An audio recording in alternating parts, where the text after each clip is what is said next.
Hello everyone, स्वागत है आप सबका हमारे अपने YouTube चैनल में जिसका नाम है न्यू वे एकेडमी। और मैं हूं प्रवीण चक्रवर्ती और मैं आप सबको पढ़ाने वाला हूं जो कि प्रीवियस लेक्चर हमारा चल रहा था वेक्टर मल्टीप्लिकेशन से रिलेटेड। वेक्टर मल्टीप्लिकेशन तो वेक्टर से रिलेटेड बातें कर रहे थे, उन्हीं को ही कंटिन्यू करेंगे। तो अभी तक हमने वेक्टर को बहुत आगे तक ले जा चुके हैं और कुछ न्यूमेरिकल्स भी डिस्कस किए हुए हैं जिसमें हमने वेक्टर एडिशन से रिलेटेड बातें की हुई है। तो स्टार्ट जो होगा वो है हमारा वेक्टर मल्टीप्लिकेशन। वेक्टर मल्टीप्लिकेशन क्या होता है, किस तरीके से वेक्टर मल्टीप्लिकेशन को करते हैं, उन सब की बातें करेंगे। वीडियो शुरू करने से पहले बता देता हूँ कि हमारा एक टेलीग्राम ग्रुप है, छोटा सा टेलीग्राम ग्रुप है जिसको आप चाहे तो बहुत बड़े लेवल तक ले जा सकते हैं, जहाँ पर आप जुड़ के क्लासेस के रेगुलर अपडेट्स ले सकते हैं, अपने क्वेश्चंस वहाँ पर पूछ सकते हैं और पोस्ट कर सकते हैं। हमारी टीम वहाँ पर रेगुलर के में काम कर रही है। तो चलिए स्टार्ट करते हैं। वेक्टर मल्टीप्लिकेशन से क्या होता है, देखिए सबसे पहला है कि वेक्टर मल्टीप्लिकेशन करते कैसे हैं। एक होता है नॉर्मल मल्टीप्लिकेशन, जैसे कि आप सिंपली 2 × 3 = 6, वो है। जैसे वो नॉर्मल मल्टीप्लिकेशन को मैं वहाँ नॉर्मल मल्टीप्लिकेशन ना बोल के एल्जेब्रिक मल्टीप्लिकेशन बोलना ज़्यादा बेहतर समझेंगे। लेकिन जब आपके पास दो वेक्टर या दो से ज़्यादा वेक्टर को आपस में मल्टीप्लाई किया जा सकता है, तो क्या उसके लिए वही रूल्स लगेंगे जो नॉर्मल के लिए है?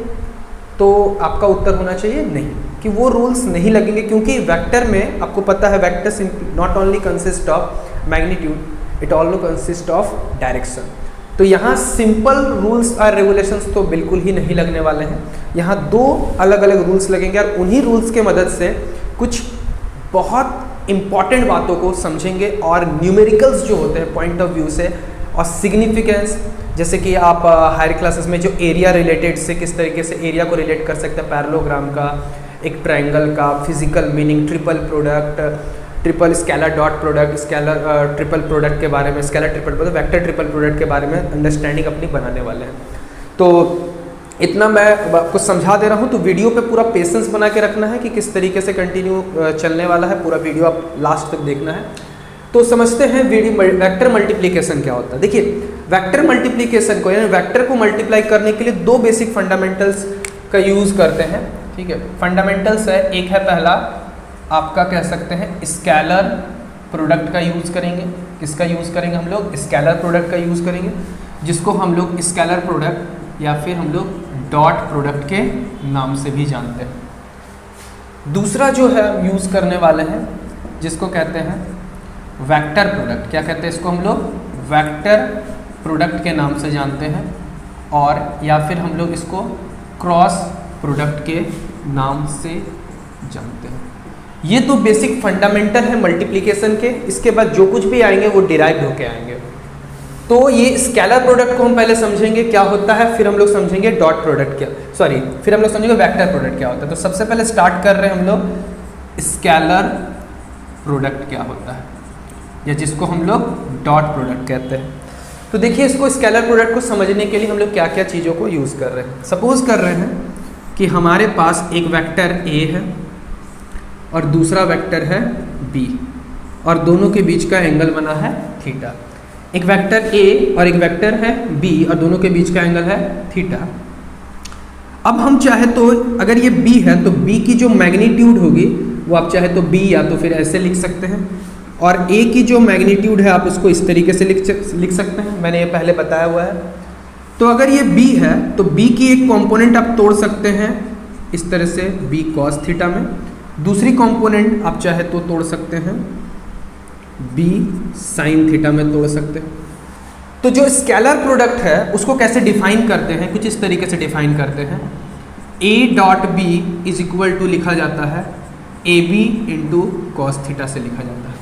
A dot B is A B cos theta लिखा जाता है। यानी जहां अगर ए और बी का दो वेक्टर है, अगर दोनों का डॉट प्रोडक्ट करते हैं या स्केलर प्रोडक्ट करते हैं तो वो a into b into cos theta, जहाँ थीटा उन दोनों के बीच का एंगल है, और ए क्या है, इस ए वेक्टर की मैग्नीट्यूड है, और ये बी क्या है, ये बी जो है वो बी वेक्टर की मैग्नीट्यूड को दिखा रहा है। तो ये है स्केलर प्रोडक्ट। ये क्या है? Scalar product. यानी अगर हम स्केलर प्रोडक्ट को डिफाइन करने की कोशिश करते हैं तो इसके क्या कहते हैं? It is the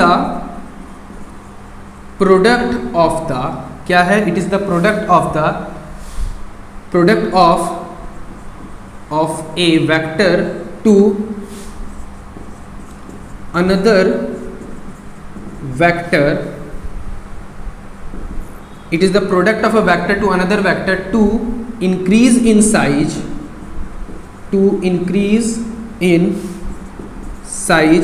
in the same direction of a vector,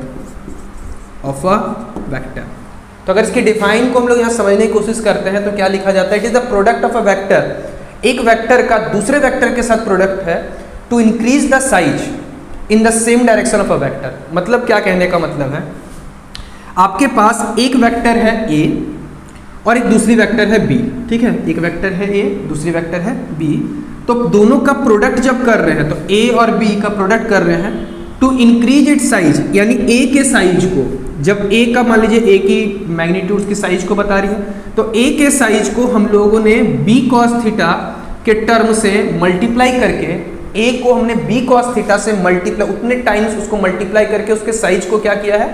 increase किया है। इसलिए लिखा है it is the product of a vector to another vector to increase in size in the same direction of the vector. मतलब A के ही direction में अगर हम उसी को मल्टीप्लाई करते तो ए की साइज बढ़ जाती है। मतलब अगर यहाँ से यहाँ ई वेक्टर की लेंथ थी ए, तो अगर आप इसको ए के साथ इन दोनों को इंटू करते हैं, नॉर्मल इंटू भी करते हैं, तो a into b into cos theta is A B cos theta. मतलब ए जो था वो b cos theta time increase कर जाता है, that is the meaning of scalar product. Okay, ये क्या कहलाता है? स्केलर प्रोडक्ट का मीनिंग कहलाता है। अब कि यहाँ पर a dot B is A B cos theta है, फिर से बता रहा हूँ, a क्या है? स्केलर है, किसकी प्रोडक्ट? स्केलर मतलब मैग्नीट्यूड है a की, b क्या है? मैग्नीट्यूड है b की, और कॉस थीटा मतलब दोनों के बीच का एंगल कहलाता है। ओके, तो ये है सिंपल एक डेफिनेशन। अब कुछ बातें जो जरूरी है वेक्टर प्रोडक्ट से रिलेटेड, सॉरी स्केलर प्रोडक्ट से रिलेटेड, तो हम लोग उस चीज़ को यहाँ हम लोग शॉर्टलिस्ट करने वाले हैं, जिसमें से पहली इंपॉर्टेंट बात है कि a डॉट बी, क्या बोलना चाह रहे हैं हम लोग कि वेक्टर a डॉट बी जो होता है वो आपका देता है ए बी कॉस थीटा। ये जो प्रोडक्ट आता है, ओवरऑल जो प्रोडक्ट आता है, ये जो ओवरऑल प्रोडक्ट है वो सिर्फ और सिर्फ स्केलर है। स्केलर मतलब इसमें कोई डायरेक्शन नहीं है, यानी इसमें डायरेक्शन की बातें नहीं होता है। बड़ा अजीब बात है कि जब दो वेक्टर को जिसमें ऑलरेडी डायरेक्शन है, डायरेक्शन वाले क्वांटिटी को इनटू कर रहे हैं, तो ऐसा चीज मिल रहा है जिसकी कोई डायरेक्शन नहीं है। जरूरी फैक्ट है, समझने वाली बात है। जब दो वेक्टर को आपने इनटू किया है, पहले मैं देख लेता हूं कि वो आपको चीज विजिबल है कि नहीं है।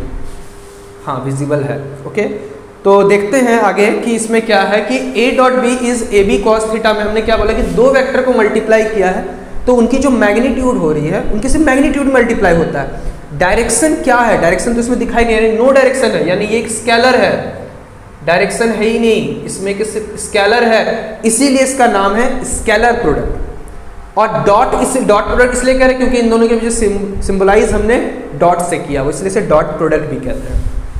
आई बात समझ में आपको? तो नो डायरेक्शन है, इसका मतलब ए क्या है, तो फिर डायरेक्शन क्या होगा? फिर ये तो थोड़ा सा अजीब लग रहा है कि इसकी कोई डायरेक्शन नहीं है, लेकिन एक्चुअली में इसको हमें डायरेक्शन देते हैं। किस डायरेक्शन में देते हैं? आपने ए की डायरेक्शन में ही बी को तोड़ा है, बी कॉस थीटा रिजॉल्व किया है, तो जो नया वेक्टर बन रहा है, जो नया जो बनेगा, नया प्रोडक्ट जो तैयार होता है, वो ए की ही डायरेक्शन में मूव करता है। यानी ये जो बी कॉस थीटा है, ये है क्या भाई? ये कह सकते हैं B cos theta is the projection of B, B का प्रोजेक्शन है ऑन ए, इस तरीके से कहा जाता है इसको। बी का प्रोजेक्शन है ए पे, is called is B cos theta के नाम से जानते हैं। ओके, ये बात समझ में आए? तो ये सिंपली एक स्केलर प्रोडक्ट देता है। इसके एग्जांपल हम लोग देखते हैं। इसका एक छोटा सा एग्जांपल है वर्क। क्या है? वर्क। वर्क किसका किसका प्रोडक्ट होता है? फोर्स इनटू डिस्प्लेसमेंट का। वर्क किसका किसका प्रोडक्ट होता है? फोर्स इनटू डिस्प्लेसमेंट का। आप जानते हैं कि फोर्स एक स्केलर वेक्टर क्वांटिटी है, और डिस्प्लेसमेंट जो है आपकी वो भी एक वेक्टर क्वांटिटी है, बट उन दोनों को जो मल्टीप्लाई करते हैं, डॉट प्रोडक्ट करते हैं, स्केलर प्रोडक्ट करते हैं, तो वर्क आपकी एक स्केलर क्वांटिटी तैयार होती है। उसकी जो एसआई यूनिट होती है वर्क की, जूल होती है। तो वर्क सिंपली एडिशन कर सकते हो, वर्क को सिंपली ऐड या सब्सट्रैक्ट कर सकते हैं, भले ही ये दोनों क्वांटिटीज वेक्टर है। ओके, ये एक सिंपल सा एग्जांपल है। वर्क किसका एग्जांपल है? डॉट प्रोडक्ट का एग्जांपल है। ठीक है, आप चाहे तो इसको आप ऐसे भी लिखते हैं एफ एस कॉस थीटा, यानी W बराबर आप चाहे तो इसको एफ एस कॉस थीटा के रूप में लिख सकते हैं। ये चीज़ आप पढ़े हुए हैं। ठीक है, दूसरी और ज़रूरी बात है जो मैं यहाँ लिख रहा हूँ कि आप चाहे यहाँ पर एक चीज़ और रखना, बात यह है कि ये जो है जो A dot B is independent of order.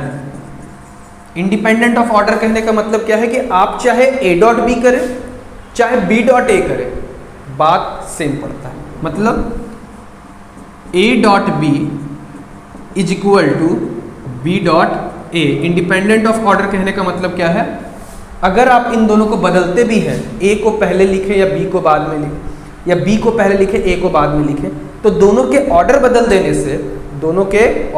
देने से उसके वैल्यू में कोई चेंज नहीं आता है, और ये दोनों अभी भी AB cos थीटा को ही ओबे करते हैं। AB cos थीटा को ही क्या करते हैं? ओबे करते हैं। तो पहली बात आपको समझ में आई है कि क्या होता है इसका मीनिंग। दूसरी क्या है कि ये इंडिपेंडेंट ऑफ ऑर्डर से होता है, कि ये ऑर्डर पे डिपेंड नहीं करता। ओके, तो अब इसको नोट कीजिए, अब इसका एक स्क्रीनशॉट ले सकते हैं। तो देखते हैं अब अगली थर्ड प्रॉपर्टी के बारे में कि थर्ड प्रॉपर्टी क्या है। देखिए, थर्ड प्रॉपर्टी को हम यहां समझते हैं कि अगर if A dot B is equal to 0, अगर A डॉट बी क्या है? 0 है, तो हम कह सकते हैं कि AB cos theta is equal to 0। AB cos theta is equal to 0। अभी हमने बताया ना A dot B is AB cos theta, तो आइदर A 0 हो सकता है, आइदर B 0, या तो cos थीटा 0 होगा। तो अगर A और B 0 नहीं होते, सपोज करते हैं, तो इसका मतलब है कि cos थीटा 0 होगा। Okay, cos theta 0। अगर A और B की मैग्नीट्यूड 0 नहीं है, मतलब they have some magnitude, A और B क्या है? A की मैग्नीट्यूड, वेक्टर A की मैग्नीट्यूड, B क्या है? B की मैग्नीट्यूड। अगर cos थीटा 0 हो जाता है, तो इसका मतलब cos थीटा के किस वैल्यू के लिए 0 मिलता है? 90 डिग्री के लिए, यानी थीटा का वैल्यू क्या होने वाला है? 90 डिग्री। यानी अगर आपको अच्छे से याद होगा कि आपने अगर A और B दोनों वेक्टर अगर आपस में परपेंडिकुलर हो, तो कंडीशन क्या अप्लाई होंगे? A dot B is equal to 0। इसका कन्वर्स भी उतना ही सही कि अगर दो वेक्टर परपेंडिकुलर है तो A डॉट बी भी क्या होने वाला है? 0। बहुत ही इंपॉर्टेंट बात है, बहुत ही ज़्यादा इंपॉर्टेंट बात है जो आपको समझने वाले, क्योंकि बहुत जगह इम्प्लीमेंट होते हैं। एक एग्जाम्पल के तौर पर मैं आपको इम्प्लीमेंट का एग्जाम्पल देता हूँ, वर्क का देता हूँ। अगर डिस्प्लेसमेंट और फोर्स एक दूसरे से 90 डिग्री हो जाए, तो वर्क क्या हो जाने वाला है? 0 होने वाला है। ये आपने पढ़ा होगा अगर इसी को सेम चीज़ को ओबे करते हैं। तो अगर आप बात करते हैं प्लैनेट्स के रिवॉल्यूशन के दौरान, प्लैनेट्स जब रिवॉल्व करते हैं, जब मान सपोज करते हैं कि प्लैनेट्स जो होते हैं रिवॉल्व करते हैं, जैसे ये अर्थ है और ये मून है जो रिवॉल्व कर रहे हैं, तो ये प्लैनेट्स की डिस्प्लेसमेंट की डायरेक्शन कुछ इस तरीके से है और फोर्स प्लैनेट में कुछ इस तरीके से लगता है, तो दोनों के बीच का एंगल क्या होने वाला होता है? 90 degree. In that case there is no work done. In that case there is, मैं इसको देख ले रहा हूँ, आपको दिखाई दे रहा है? हाँ, there is no work done, कोई भी वर्क डन नहीं होता है। इसका मतलब है कि there is no loss of energy. और यही आपको पता है कि जो प्लैनेट्स जो होते हैं विदाउट रेडिएट किए हुए अपने एक्सिस पे घूमते, उनकी एनर्जी लॉस नहीं होती है। ठीक यही केस आपको बोर्स मॉडल में पढ़ने मिलेगा कि इलेक्ट्रॉन्स भी प्रोटॉन्स के चारों ओर एक फिक्स नॉन रेडिएटिंग पाथ में घूमते हैं, इसी कंसेप्ट का यूज़ करके कि they have a non radiating path because there is no work done. क्योंकि उनमें वर्क डन होता ही नहीं है तो एनर्जी का लॉस नहीं देखने मिलता है। ओके, एक छोटा सा एग्जाम्पल मैंने दिया। अगला बात करते हैं, जो चौथा नंबर की बात करते हैं। चौथा नंबर क्लियर है? मैंने इधर लिखा है 3 प्रॉपर्टी को, मैं आगे प्रॉपर्टी को यहाँ डिफाइन कर रहा हूँ। अगर if theta is equal to 0 degree होता है, अगर थीटा इज इक्वल टू 0, तो इसका मतलब है कि A और B क्या होने वाले हैं? वेक्टर A और B क्या होने वाले हैं? पैरेलल वेक्टर होने वाले हैं। अगर थीटा जीरो तो आपको पता है कि थीटा का वैल्यू 0 आएगा तो कॉस 0 क्या होने वाला है 1, और in that case A dot B आपका सिंपल ए बी होने वाला है। और ऐसे केस में कहते हैं कि वेक्टर्स क्या है, पैरेलल वेक्टर्स है। क्या वेक्टर है, पैरेलल वेक्टर्स है। ठीक है, ये बात आई समझ में आपको। दूसरा आप समझ सकते हैं कि if theta is equal to 180 degree है तो आपको ये पता होना चाहिए कि कॉस 180 डिग्री क्या हो जाता है -1, यानी theta is equal to 180 degree कहने का मतलब क्या है कि A इधर है और B इधर है, दोनों के बीच में आप 180 डिग्री मतलब both vectors are anti parallel to each other. इस केस में आपको वेक्टर्स कैसे देखने मिलेंगे, एंटी पैरेलल देखने को मिल जाएंगे। कैसे देखने मिल जाएंगे, वेक्टर्स को क्या बोलेंगे, अगर थीटा का वैल्यू 180 डिग्री देखने को मिलता है तो वेक्टर्स क्या कहलाएंगे, एंटी पैरेलल वेक्टर कहलाएंगे। देख रहे हैं, एक बहुत ही खूबसूरत सी क्वांटिटी है लेकिन रिजल्ट्स उसके बहुत ज़्यादा ज़रूरी है। चौथी बात जो आपको समझने वाली बात है कि आप चाहे तो यहाँ से, अब मैं एग्जांपल दूंगा तो आपको क्लियर हो जाएगा, तो आप चाहे तो इस जो डॉट प्रोडक्ट है जैसे कि A डॉट बी इस जो है आपके पास ए बी कॉस थीटा, तो आप चाहे तो यहाँ से कॉस थीटा को इवैल्यूएट कर सकते हैं A dot B by A B से इवैल्यूएट कर सकते हैं। A डॉट बी को आप चाहे तो किससे इवैल्यूएट कर सकते हैं, कॉस थीटा बराबर क्या होगा, थीटा को इवैल्यूएट कर सकते हैं कॉस थीटा बराबर A dot B by A B से, चाहे तो इसमें इवैल्यूएट कर सकते हैं। ओके, ये चाहे ये एक इंपॉर्टेंट सी बात है, हालांकि ये उतनी ज़रूरी नहीं है बट क्योंकि अब रिजल्ट सब कुछ घुमा फिरा के बाद सेम होने वाला है। जो अगली बात है जो आपको ध्यान रखने वाली बात है कि अगर इफ़ A और B सेम हो गया, A और B क्या होने गया, सेम हो गया, तो ऐसे केस में आप क्या कर सकते हैं कि A dot B is equal to जो आपका ए बी कॉस थीटा था, तो आप चाहे तो इसको A और B सेम हो गया, इसका मतलब क्या है, थोड़ा सा समझने की कोशिश कीजिएगा कि A की डायरेक्शन भी वही है और B की direction, not only they are same by magnitude, they are same in direction also. A भी इधर है, B भी इधर है, दोनों वेक्टर सेम है, दोनों सेम ही डायरेक्शन में। तो इन दैट केस आप थीटा को कितना लेंगे, थीटा को कितना लेंगे, 0 डिग्री लेंगे। तो ऐसे केस में A और B को सेम कर देते हैं, तो हम लोग क्या समझते हैं, A dot A is A into cos क्या होने वाला है, cos 0 that is A square, यानी A डॉट A होने वाला है। यानी आप A की मैग्नीट्यूड अगर निकालना चाहते हैं, A स्क्वायर को आप चाहे तो वेक्टर A इंटू A लिख सकते हैं, या तो वेक्टर A जो है वो वेक्टर A डॉट A। ये इंपॉर्टेंट रिजल्ट है। और इस तरह से जब कोई चीज़ आता है तो उसको हम लोग कहते हैं सेल्फ प्रोडक्ट कहते हैं, खुद के साथ प्रोडक्ट किया गया, उसको क्या कहते हैं हम लोग, इंक थोड़ा सा हल्का हो गया है, ठीक है, तो मैं अगली बार भर लेता हूँ, ठीक है। तो इसको क्या करना है, सेल्फ प्रोडक्ट कहते हैं। क्या कहते हैं इसको, सेल्फ प्रोडक्ट। कि अगर दो वेक्टर्स क्या है कि अगर सेम वेक्टर है तो उनके दोनों की डॉट प्रोडक्ट की जाती है। तो A डॉट यहाँ पर सिंपल है, A square is equal to A dot A, that is called self product, खुद के साथ प्रोडक्ट किया गया है। ओके, तो आप इसका एक स्क्रीनशॉट लीजिए, ठीक है, तब तक स्क्रीनशॉट लीजिए, इसको नोट कीजिए। आई होप कि आप इसको नोट कर लिए होंगे। तो देखते हैं कि आपने इसको नोट कर लिया होगा कि ये सब कुछ इंपॉर्टेंट प्रॉपर्टीज़ के बारे में। इन्हीं प्रॉपर्टीज़ से आगे बढ़ते हुए कुछ और प्रॉपर्टीज़ को ध्यान रखते हैं। मैं इधर वाला साफ कर देता हूँ।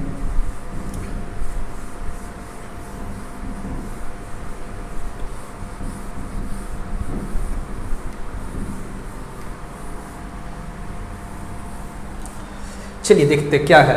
अगली जो बात है जो आपको ध्यान में रखने आ रहा है कि इसमें जो हम बोल सकते हैं 8 प्रॉपर्टी बोल सकते हैं यहाँ पर, कि अगर आपने वेक्टर A को किसी दूसरे वेक्टर B प्लस C के साथ क्या किया है, इंटू किया है, दो वेक्टर के एडिशन के साथ, तो ये डिस्ट्रीब्यूटेड प्रॉपर्टी को ओबे करता है। मतलब A dot B plus A dot C, okay, distributed property को क्या करता है, ओबे करता है। A dot B plus C is A dot B plus A dot C। अब चाहे तो ऑर्डर तो चेंज कर सकते हैं क्योंकि अभी पहले इसकी प्रॉपर्टी बताई कि it is independent of the order. Okay, अब चाहे B डॉट A या C डॉट A भी लिख सकते हैं। ओके, अब इसी से एक बहुत ही खूबसूरत सी बात निकल के सामने आती है कि अगर हमने A प्लस B दो वेक्टर को सेम उसी के साथ इंटू किया है तो क्या चीज़ बनती है?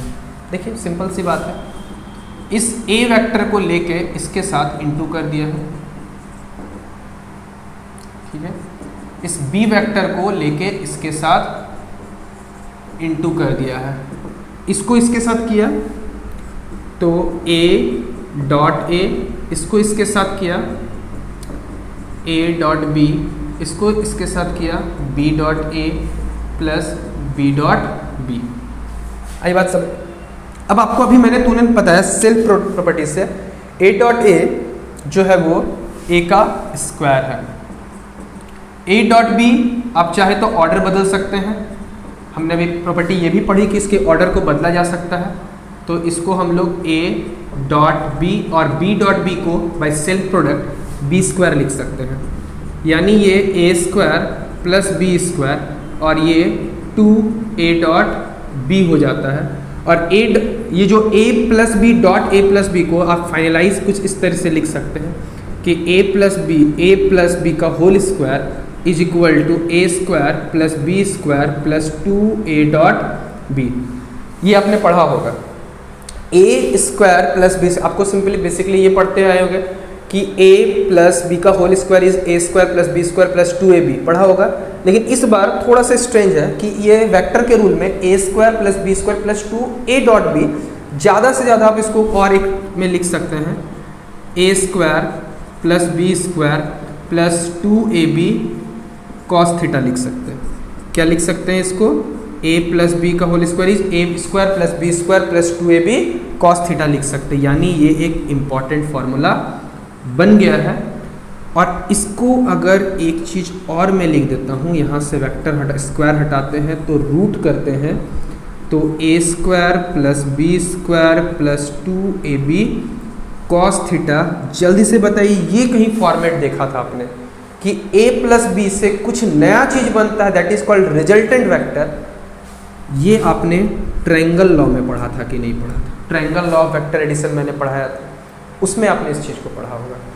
a dot A plus B is root over A square plus B square plus 2ab cos theta पढ़ा था कि नहीं पढ़ा था? सेम रिजल्ट से, तो आप चाहे उससे कीजिए चाहे इससे कीजिए, रिजल्ट्स आपके सेम आने वाले हैं।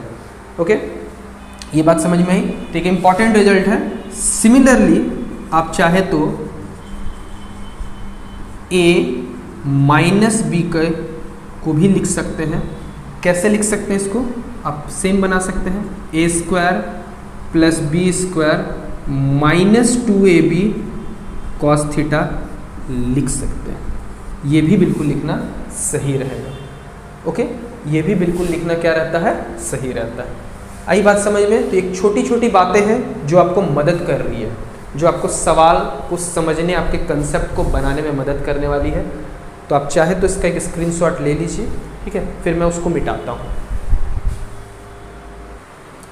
तो चलिए देखते हैं आगे, इसको समझते हैं। प्रॉपर्टी नंबर 9 की ओर बढ़ते हैं, जो आपको ध्यान रखने वाली बात है कि ये सारी चीज़ें तो हो गई अपनी जगह। जो अगली प्रॉपर्टी हम लोग बना सकते हैं, तो ध्यान से समझिए। जैसे कि कैसे करते हैं, अगर a को हम कंपोनेंट ऑफ द वेक्टर के फॉर्म में लिखते हैं, मतलब उसके ax i cap plus ay j cap plus az k cap लिखना चाहते हैं, वेक्टर a को लिखते हैं, और वेक्टर b को लिखना चाहते हैं bx i cap plus by j cap plus bz k cap में लिखना चाहते हैं।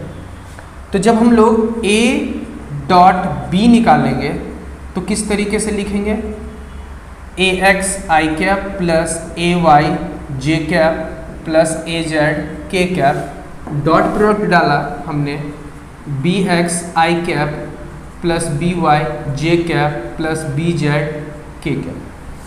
अब i का i के साथ प्रोडक्ट होता है, j का j के साथ प्रोडक्ट होता है, k का k के साथ प्रोडक्ट होता है। क्यों होता है? कुछ मिनट के लिए इंतजार कीजिए, समझ में आ जाएगा।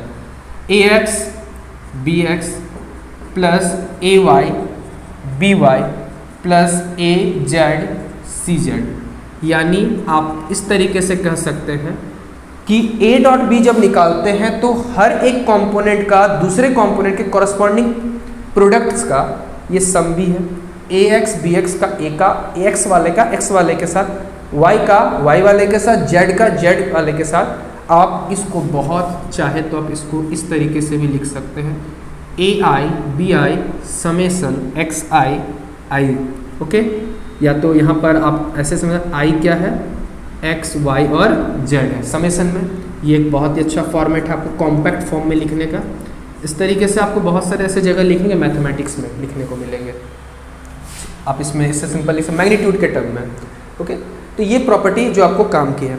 अगली जो बात अभी मैंने आपको बताई कि I का I के साथ ही क्यों मल्टीप्लाई करना है, I को J के साथ क्यों नहीं करना है।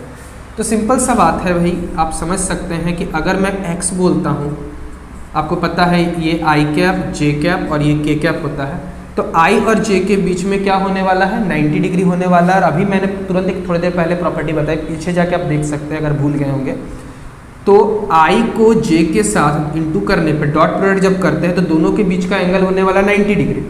तो डॉट प्रोडक्ट में जब भी 90 डिग्री होता है तो आपको पता है वो 0 डिग्री देता है, जीरो होता है, 0 डिग्री बोल रहा हूँ, 0 होता है। I डॉट J इसलिए 0 हो गया।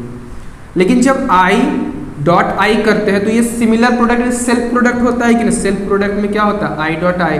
ये क्या I क्या है, जैसे कि हमने अभी तुरंत लिखा A डॉट A इस क्या होता है, A स्क्वायर होता है। तो यहाँ से I डॉट A I इस A का मैग्नीट्यूड है, तो इसकी मैग्नीट्यूड क्या है 1, तो 1 की स्क्वायर क्या होगी 1 होने वाली है।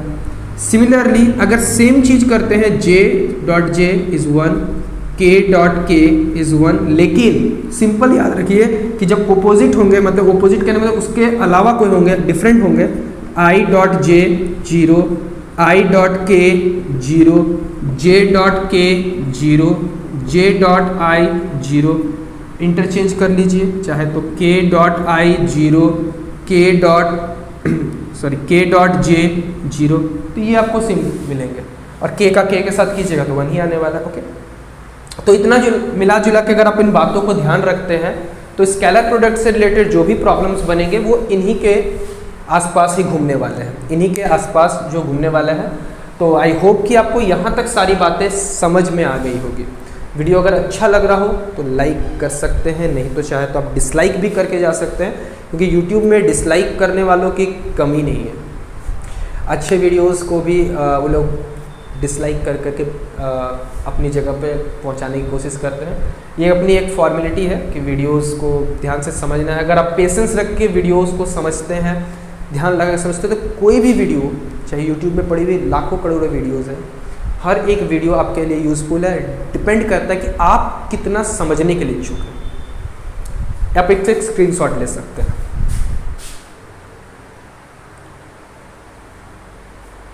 तो आगे आने वाले वीडियोस में, यहाँ तक आपने नोट कर लिया होगा, तो आगे आने वाले वीडियोस में हम स्केलर प्रोडक्ट को ही कंटिन्यू करेंगे, लेकिन हम उसके थ्योरी पोर्शन को कंटिन्यू नहीं करेंगे, न्यूमेरिकल पॉइंट ऑफ व्यू से सॉल्व करेंगे।